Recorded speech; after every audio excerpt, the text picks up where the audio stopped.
In which of the papers do you find most frequency of the toppers who have attempted this CSE mains and got a rank that year? Ethics is not a knowledge paper. That means master one of them, the other will follow. This would be your single biggest competitive advantage. If you leave it for the last month, these examples are not going to be flowing naturally in your answers as they should be. Welcome students to Unacademy. In this video, we will try and understand what is the strategy that we must have for the ethics paper. Ethics paper, as you all know, is one full dedicated paper that is there in your CSE mains. Okay, and it becomes very important. It is a kind of a deciding factor whether you will clear your mains or not. Okay, usually it is your optional, your essay and ethics that determine a larger share of the marks that you're going to get. Okay, so this is an opportunity. When we talk about the ethics paper, it becomes an opportunity in your hands to score higher marks. Okay, so this is something that is in your hands, something that you can work for, and it is going to definitely provide you with the highest ROI, that is highest return on investment of the time that you devote to the UPSC CSE mains. Okay, compare for that matter with any other GS subjects. Okay, for example, GS3. Okay, you will find that you have to prepare a lot many things in economics, whether it is in environment, disaster management, so many current affairs, news, and everything is there. Okay, ethics, the syllabus is something, at least the theory part is something that is not very difficult to prepare in a small amount of time. Okay, and what is challenging here, however, is the application part of it. Okay, that means you must make ethics a daily habit, a daily routine. It should be embedded in your daily routines.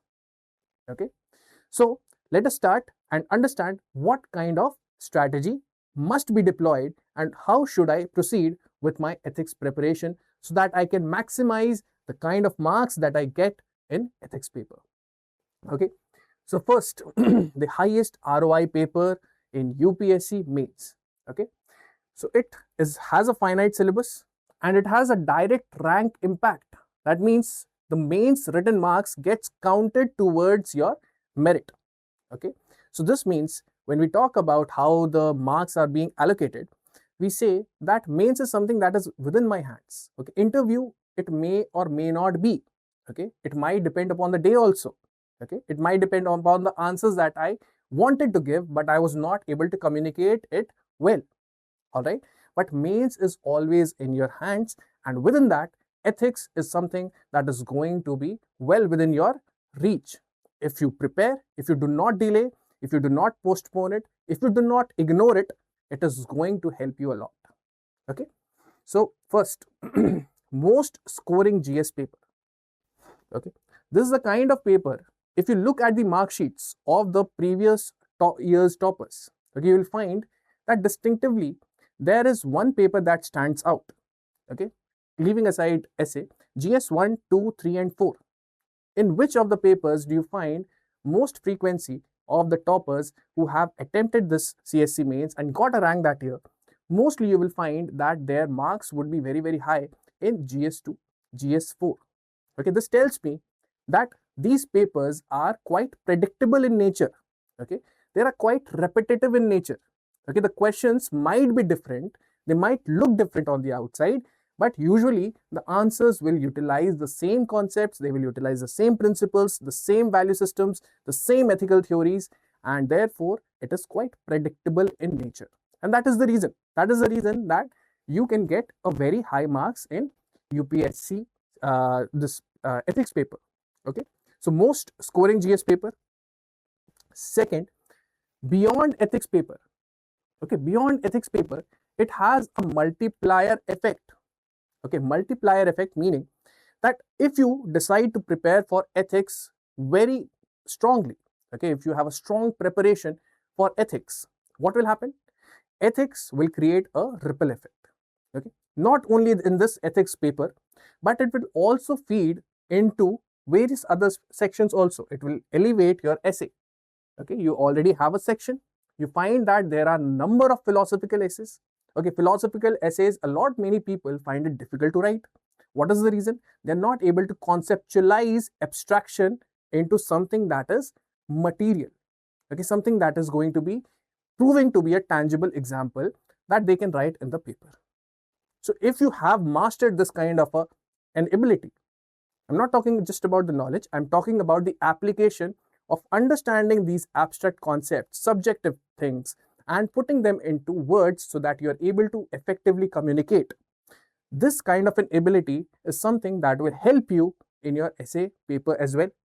It will help you in your interview, and it will also help you in GS2. There is governance section. Okay, there is some part.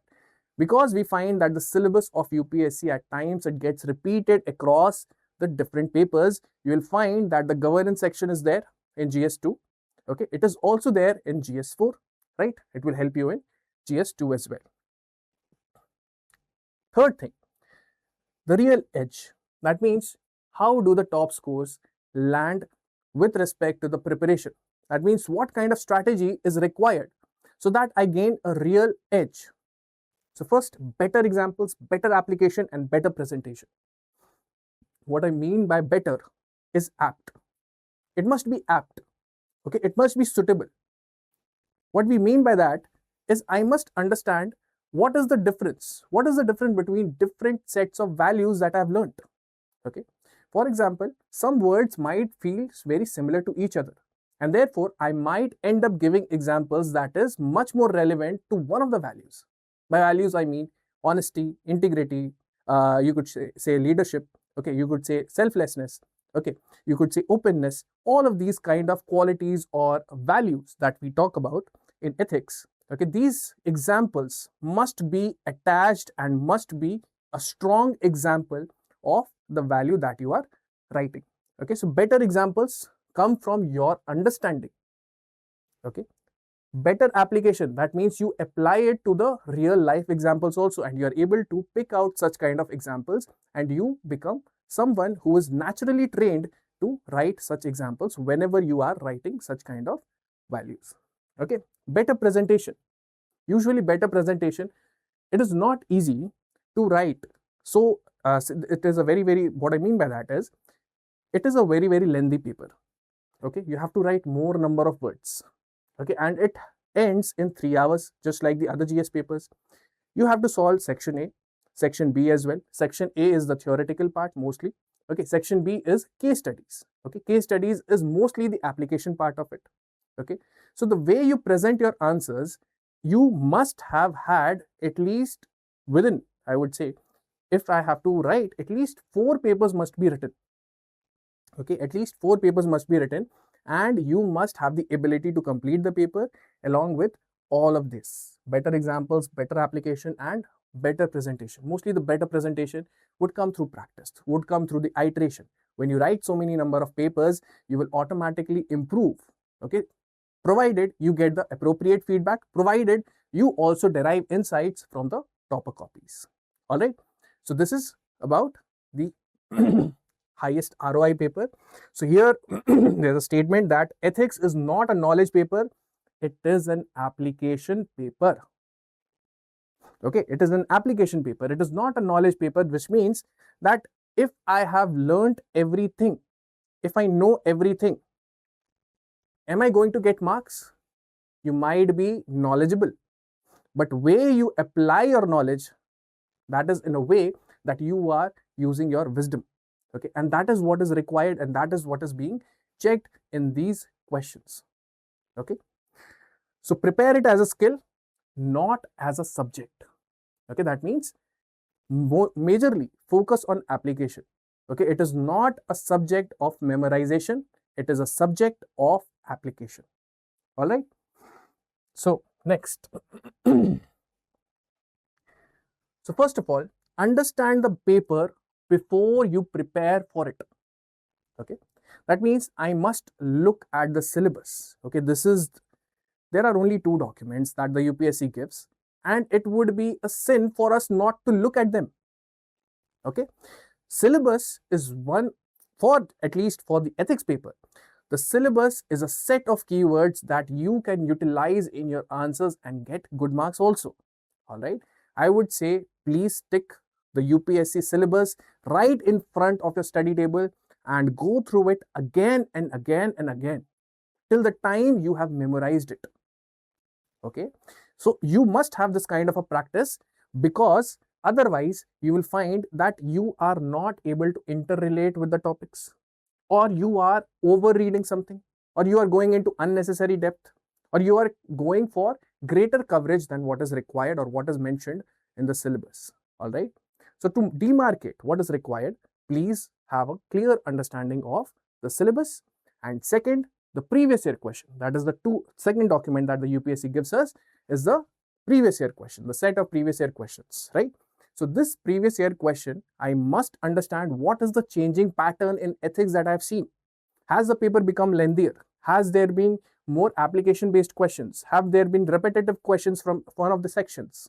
Okay, this kind of an analytical aspect of determining what are the questions being asked in the subject is something that you will have to do. Okay, if you do it on your own, the paper will automatically start feeling simpler.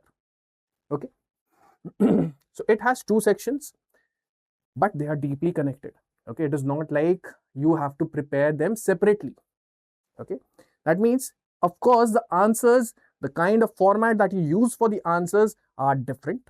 All right, in section A you will have the theory part, in section B you will have the case studies part. Okay, so case studies will derive heavily from the theoretical part. Okay, it is basically checking what kind of decision making that you do and whether you are able to justify it using various kinds of ethical principles, theories, examples, okay, or various authoritative statements or people who are there, leaders, administrators, thinkers, whether you can utilize them appropriately and utilize to make effective decisions or justify why did you take a particular action. Okay, so so this is master one and the other follows. That means master one of them, the other will follow. Okay, that means it is a one-time effort of preparing your notes comprehensively, holistically, using all the syllabus pointers and then applying it thoroughly in the section B, in the case studies. Okay, so here you can see section A, theory. There are these many sections. Okay, you have ethics and human interface, you have attitude, aptitude and values, emotional intelligence, moral thinkers, public service values, probity and governance. So all of this, section B is section A in action.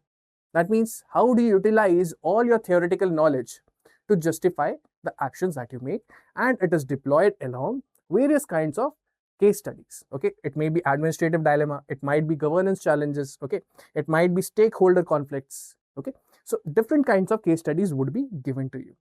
So the most important insight, section B is simply section A in action. So the formula for us here to prepare is learn, understand and then apply. Okay, learn, understand and apply, so that you can maximize your marks in both of these sections. All right, now moving on. First thing, build complete ethics notes. This is very, very important for you to prepare. And where should I prepare? What are the sources? Okay, or what topic should I prepare for? The first understanding is that wherever every syllabus keyword that you are seeing in the paper, okay, so the syllabus must be thoroughly read, must be memorized, it must be embedded in your mind. All right, once you do that, you try and make notes for every syllabus pointer that is given. Every word you must have some number of, you must have 1 or 2 pages of notes prepared for each of them.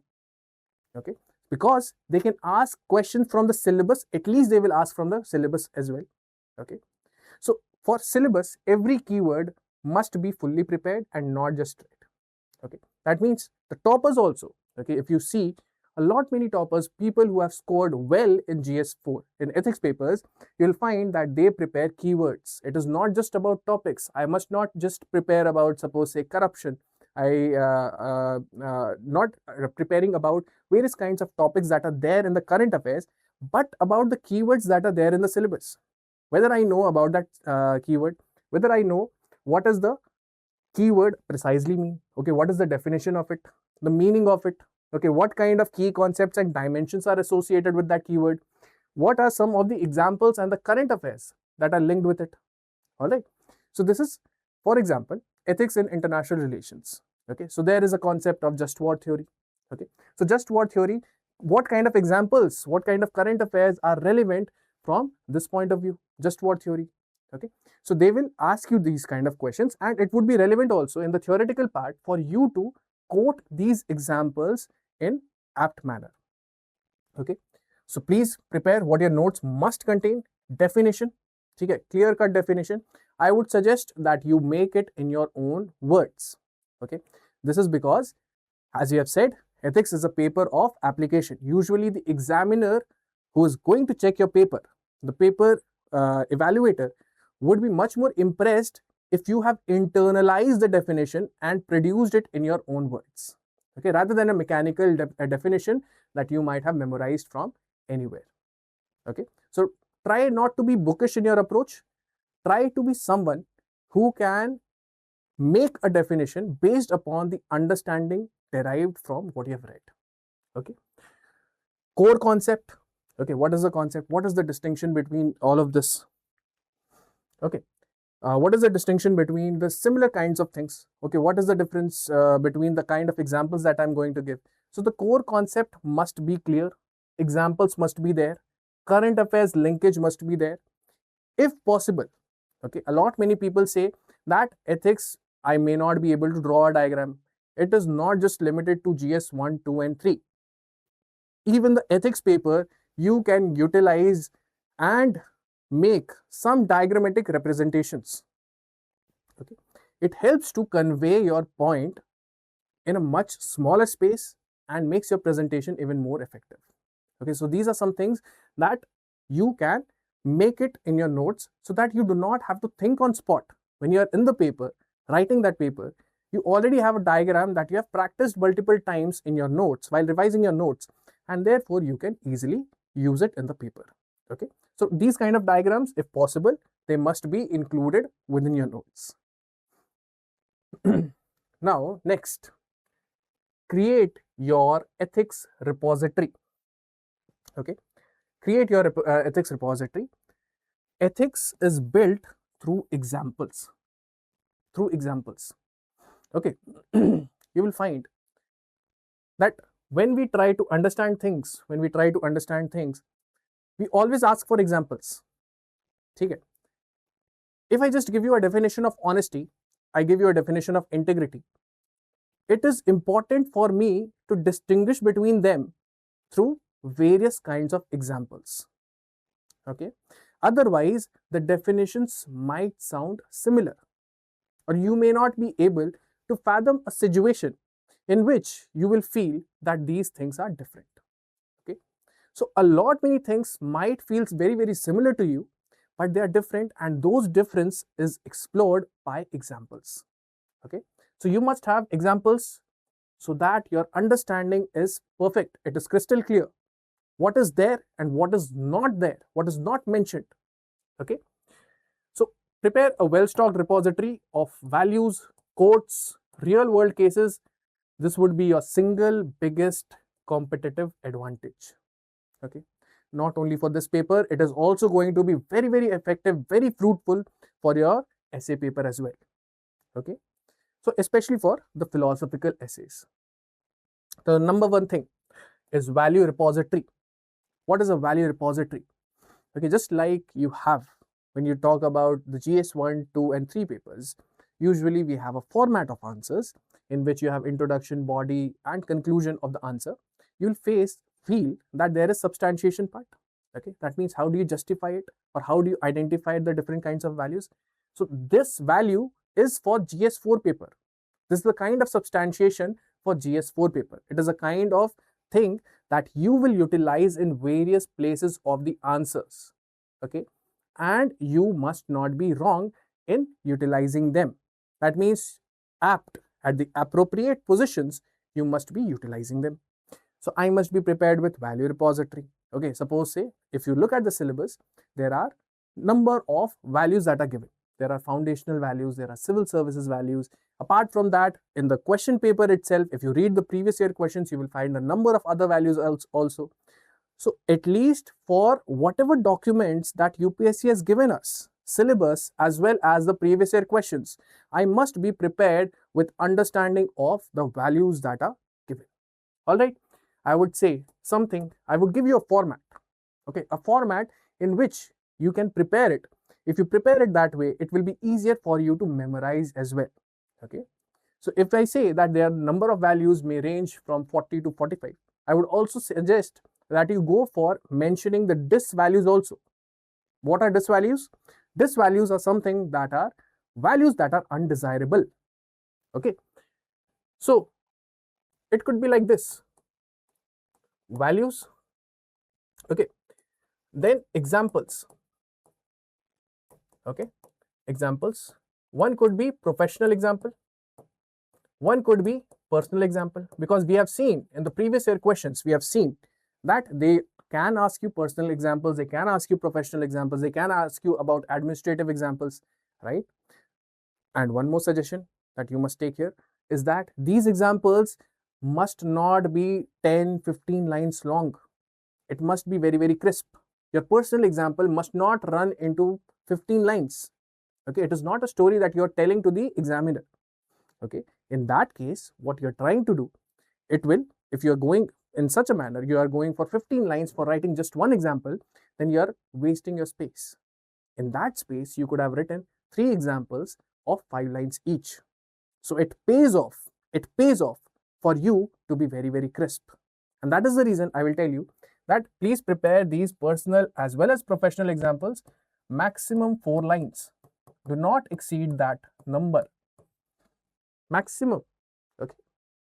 If you could do it, if you could rephrase it, if you could also write it in 2 or 3 lines, nothing better than that. Okay. Apart from this examples, write quotes. For example, I have truth, truthfulness. Truthfulness as a value.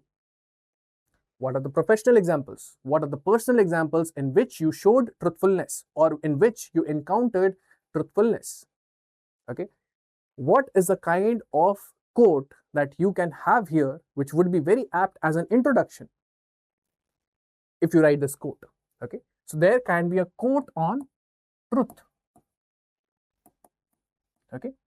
And who is the most quoted authority? The most quoted authority is Gandhiji. Okay. So this is just an example. This is just an example that I'm giving you, right? So you could have a quote by Gandhiji on truth, and you may have personal example, you may have professional example, and you must have the values with their definitions. Okay, values with their definitions prepared mostly by you internalizing and making it in your own words. All right, so this is your value repository. Please make it. It will always help you because we have to sprinkle values, various kinds of values in one answer or the other. Sometimes they directly ask you the values itself. What are the desirable values in the civil servants? Okay. So if you are prepared with this kind of a thing, it is going to be a no-brainer. You don't have to think for it. Okay, very essential. Then rich sources. You must utilize rich sources. By rich sources, we mean newspapers, government initiatives, especially PIB. If you are having a kind of habit to read the PIB, please derive some kind of examples from it. Civil servants stories. Okay, now it is widely available. Okay, a lot many things which were not available before are now available at your fingertips. So you must be in a position so that you prepare such kind of examples as and when you want to quote them in your answers. Okay. Personal experiences and topper answer copies. Now, topper answer copies are another very good source of information, okay, about the kind of presentation, about the kind of examples, okay, or the aptness in which the examples are being quoted. All right. So, topper copies is something in which you strengthen your application abilities, okay, because it is something that is going to help you understand where, despite having the knowledge, I went wrong, and because of that, I scored less number of marks. Third thing, very important, is everyday ethics habit. Okay. Now, ethics theory, it is it is not as huge as the other subjects. But what it demands is application, and therefore I would suggest make it an everyday habit. Make it an everyday habit, which means that every day when you go through the newspapers, when you go through the initiatives, government initiatives, or any kind of stories that have come in which a civil servant has done a very great job, you must identify where in the syllabus can I figure this, okay, where, what kind of values were displayed, okay, what kind of examples can be quoted along with this, okay.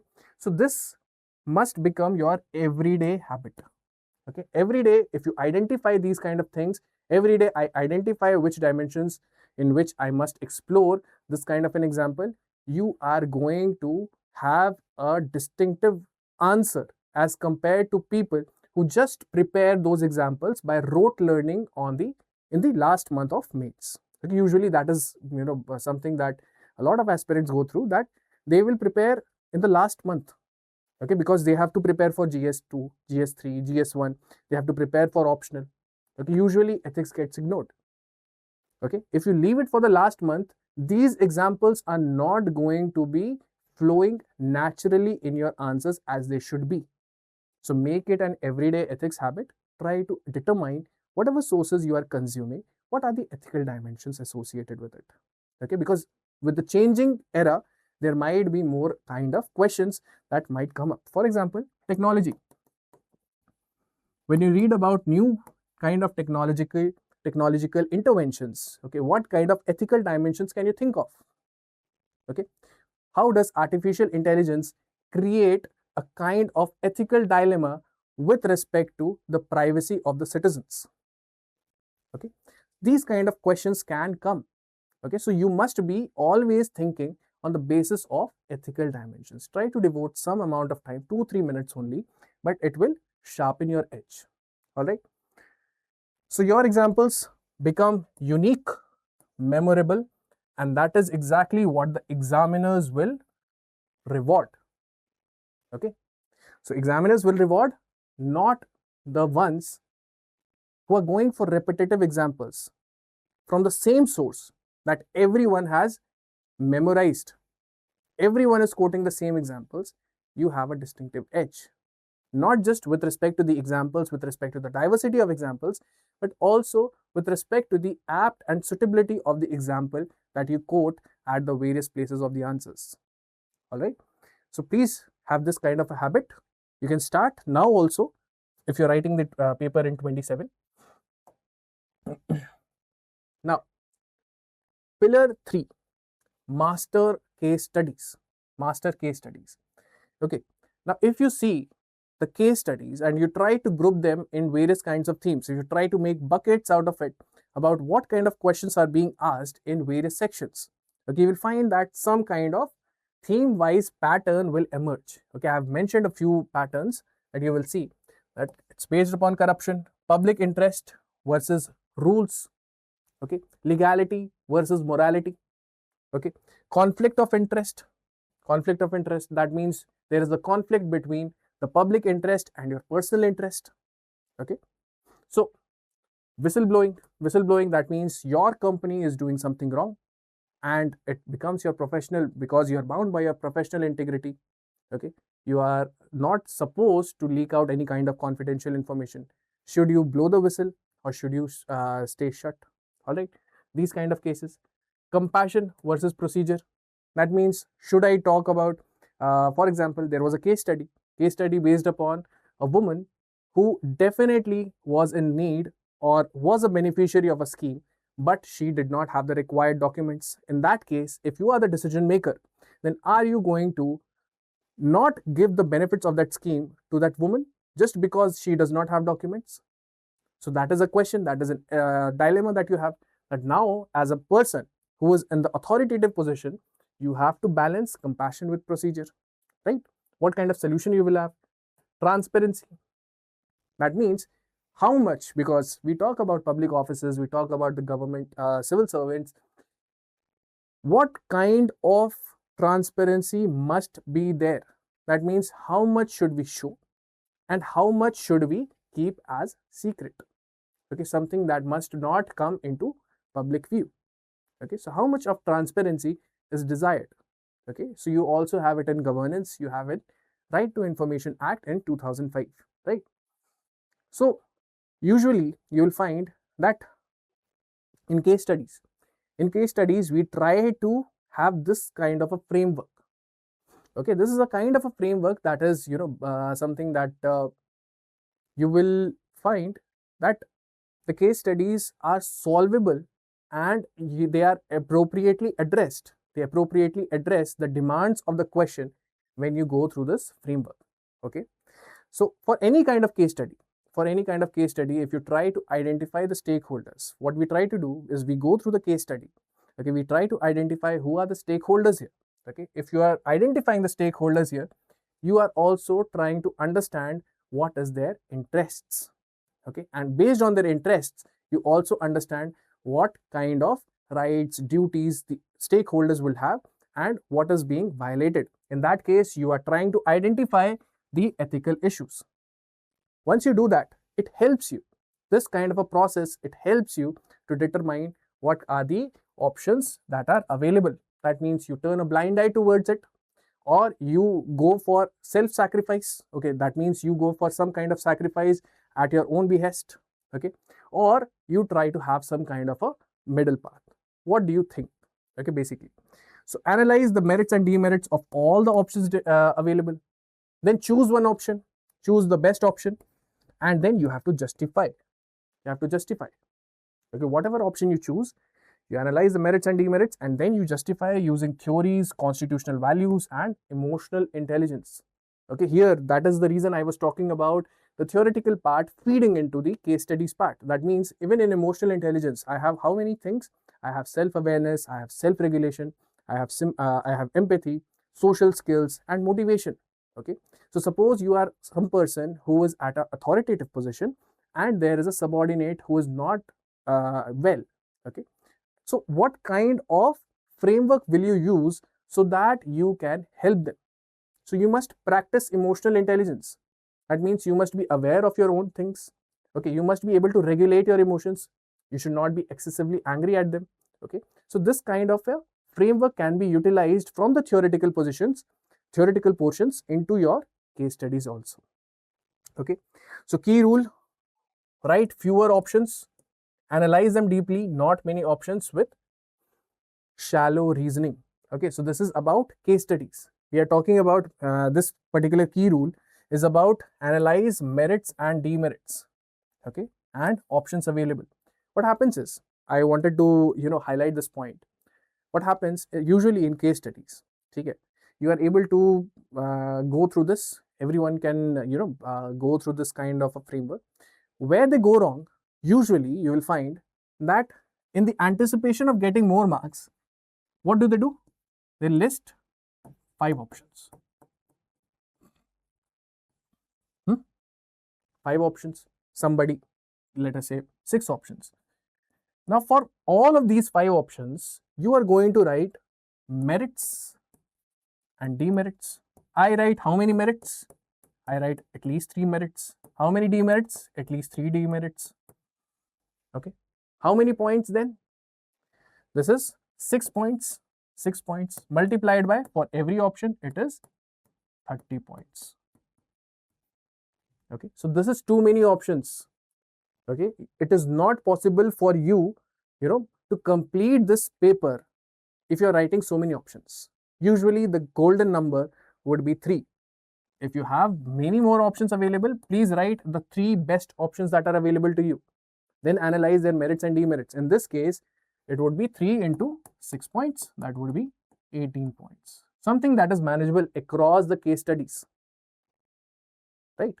18 points, 20 marks. Right? So this is something that is we have to keep a check on. All right. So first thing was theory, build theory, have the notes, definitions, everyday ethics habit. Okay. And then case studies, how do we master it? This is the framework that we are going for. And how do we try to structure our answers? And the next is learn presentation from toppers. Okay. Which marks, which kind of papers, what kind of presentation has been rewarded in the past? Okay. The thing is that if we try to discover the path ourselves, it might take a long time, or it might cost us a lot number of attempts. Okay. So the idea here is not to reinvent the wheel. Okay. Try to understand that the topper copies, they are toppers, they are getting more marks in ethics, especially the ethics part. If they are getting more marks in ethics, their copies must be thoroughly studied. You must analyze what are the features which make their answers very distinctive. Okay.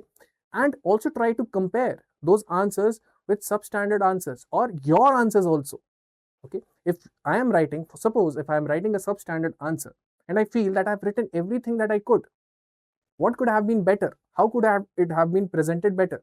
I should look at the topper copies. I should note down what are the features, what are the things that they have utilized in introduction, body, conclusion, okay, how they have presented their thoughts, what is the sequence, okay, whether it is making logical sense, okay, where am I going wrong? This must be seen and compared with the topper copies, right? So it is good content plus good presentation that will result into high scores. You study the topper copies and internalize the structure. Okay, this is the application part.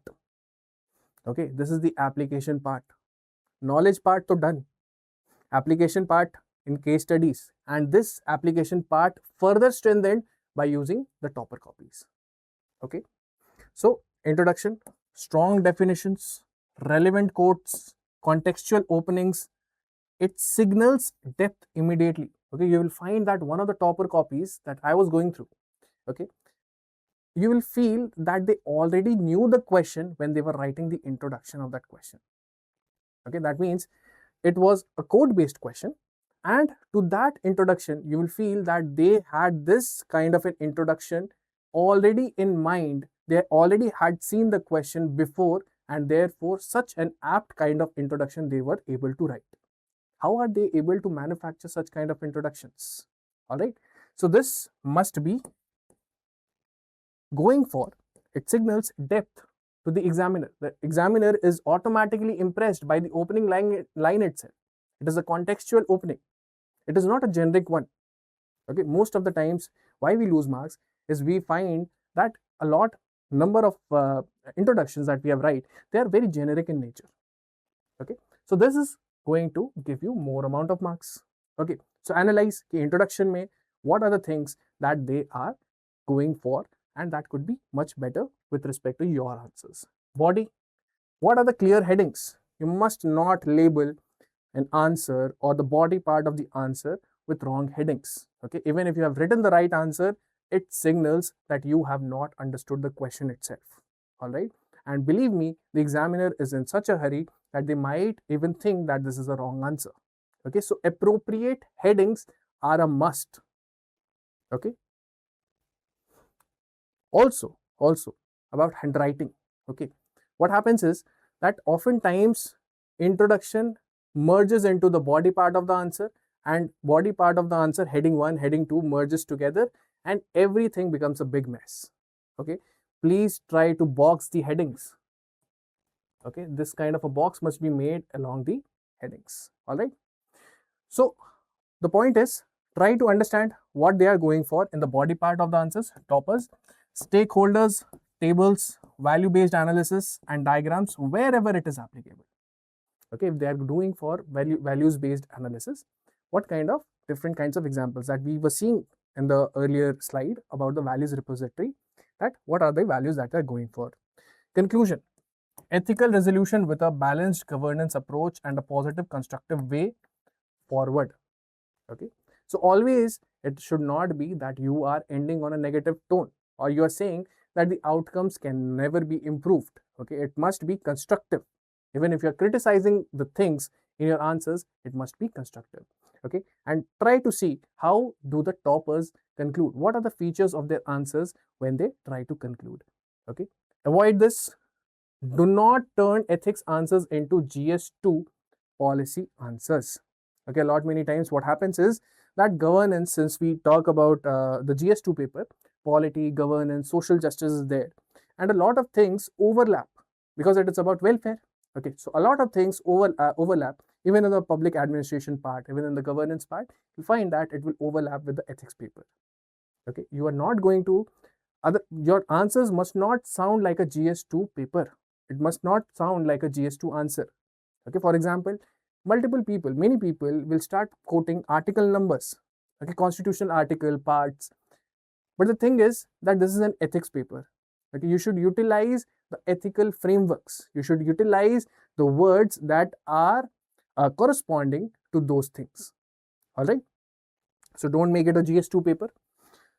Do this, write value centric answers. And that is the reason I have told you that create a value repository.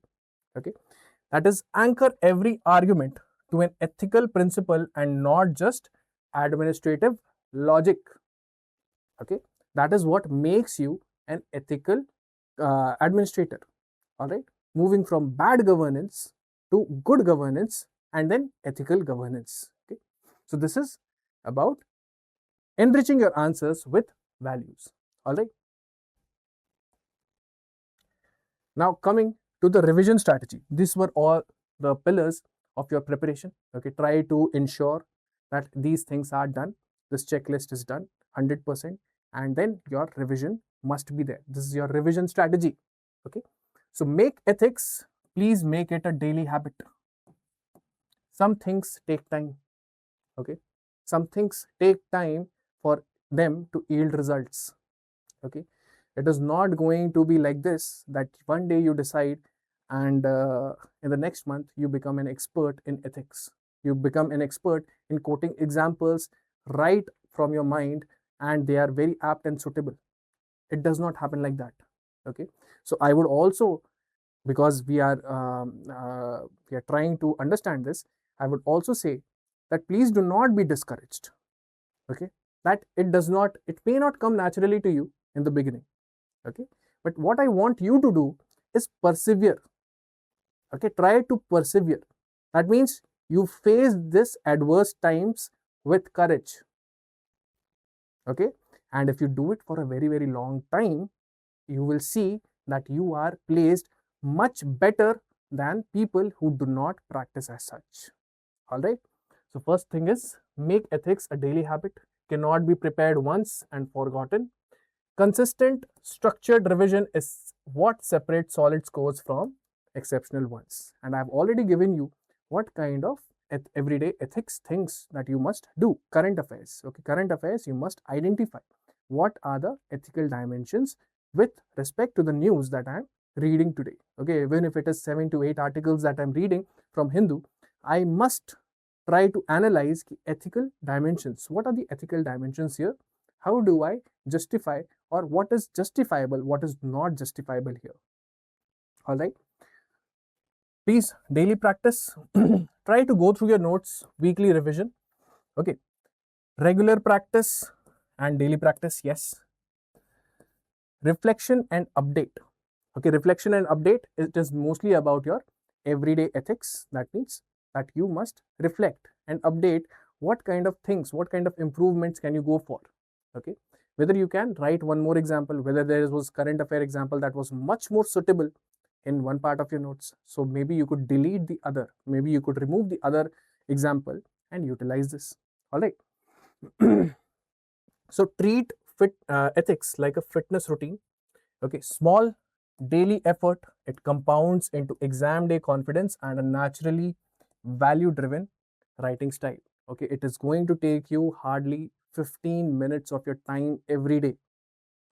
Okay, so it is for example, it is like a map exercise. Okay, when you go for map exercise, can you remember all the countries? Can you remember the kind of boundaries they have, where the tri-junction of different states meet? Okay, whether you have, if you have to cross from Kohima to Kottayam, how many states you have to cross? This kind of a visual practice requires time. Similarly, this also requires time. Okay, so this is something that is not built in one day. Daily 10 to 15 minutes. Weekly, try to revise definitions, values, quotes, and thinkers. Practice, write section A answers, solve case studies, and revisit previous year questions regularly. That means practicing. Even if you are free, you can find that you can just solve one case study one day. Okay, one case study per day. That is also going to help you to determine and revise whatever you have studied in the theoretical part. All right, then writing section A answers. How do I improvise on that? You could refer to the topper copies and try to improve upon your answers. All right, then revisit previous year questions regularly so that you are always in line with what the UPSC is asking you. Okay, so I hope this strategy session was helpful. Thank you so much.